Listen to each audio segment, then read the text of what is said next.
Greetings and namaskar. Welcome to the podcast Stories of an Era Gone By.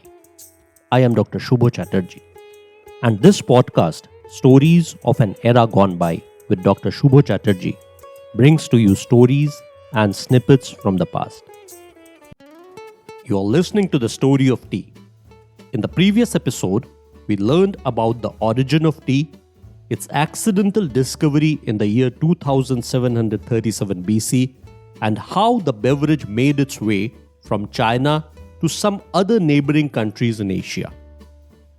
By the 9th century, tea had become popular as a drink not only in China, but had also gained a reasonable acceptance in some other Asian countries like Japan and Korea.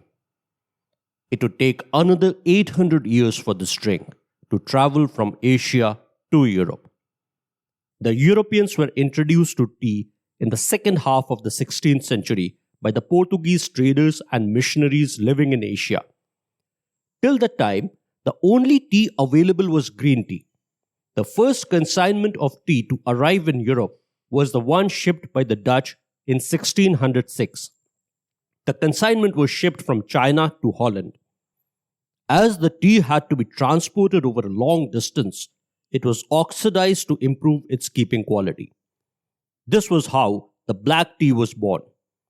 As tea was very costly and beyond the reach of the ordinary people, in Europe, it remained a drink only for the rich and the wealthy.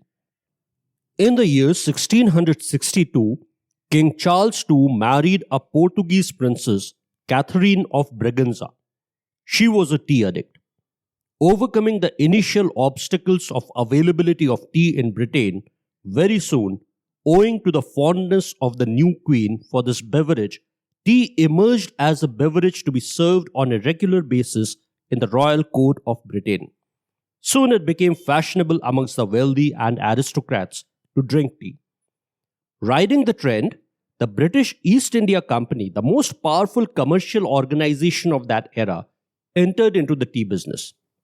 It imported its first consignment of tea from China in the year 1664. Thereafter, the company continued importing tea from China for almost 2 centuries. For all these years, it remained a very rewarding and profitable business for the company.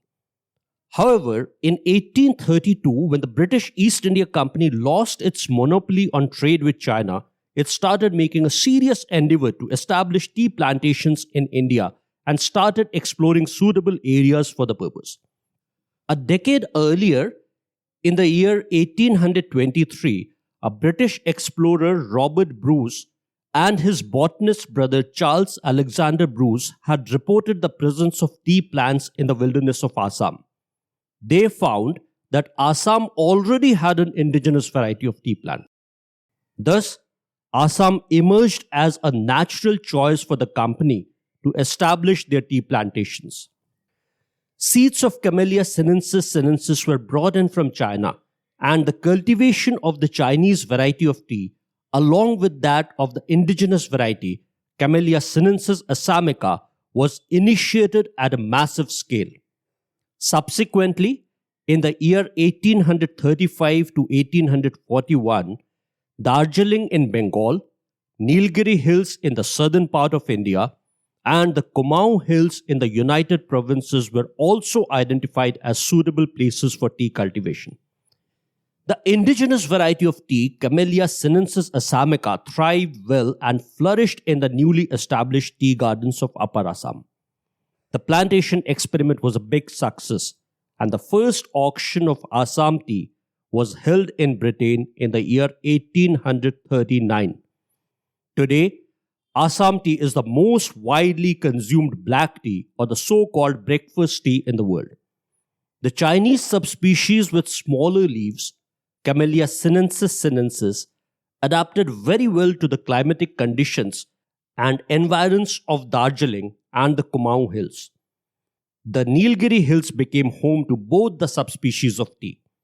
In due course of time, India became not only the largest consumer of tea in the world, but also one of the biggest producers and exporters of tea in the world. The environs and the soil of Darjeeling lent a unique flavor to the leaves of Camellia sinensis, and soon it became one of the most sought after teas of the world.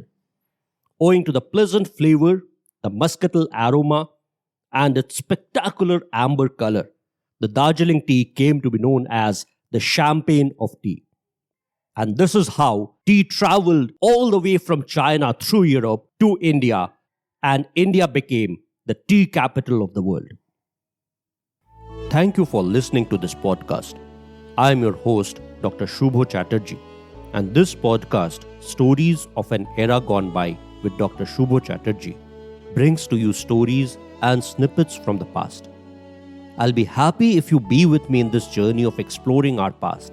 So please do subscribe to this podcast and stay tuned for the upcoming episodes of the podcast, Stories of an Era Gone By with Dr. Shubho Chatterjee. Thank you for listening.